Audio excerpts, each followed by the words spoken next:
Based sa ito ang monitoring, niabot na bagya kasama in town ang atong kanhi presidente dito bagya kasama sa headquarters sa International Criminal Court dito sa The Hague,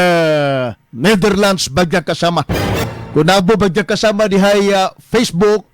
pinagi sa bagya cellphone, ma-view ninyo bagya kasama karon ang pagsuod bagya kasama sa ato aga presidente kanhi sakay bagya kinibitang sakyanan nga misugat sa iya sa airport dito bagya kasama sa the Netherlands o gitransport kini sa bagya kasama pasulod ngadto sa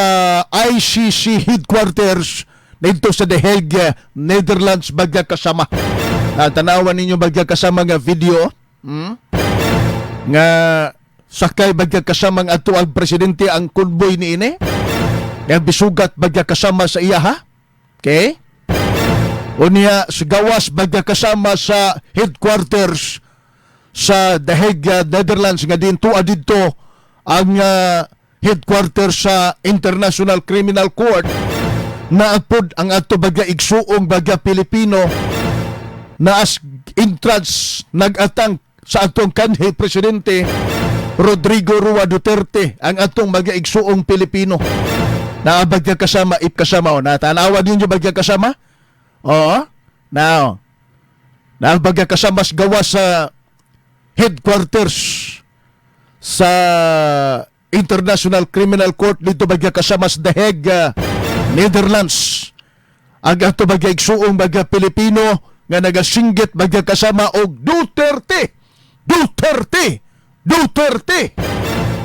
hasta mga Pinoy na to nga to adito naka-base sa Netherlands ha. Asang ba po bagya kasama ang gibati sa kadaghanan sa bagya Pilipino nga ni address sa atong nasod Pilipinas ang ila bagya kasama ang kabalaka ang ilang kahingawa sa gidangatan sa atong kanhi presidente Rodrigo Roa Duterte bagya kasama na ang uban diha bagya kasama nag-anto sa perting katugnaw dito karon sa weather condition sa The Hague, Netherlands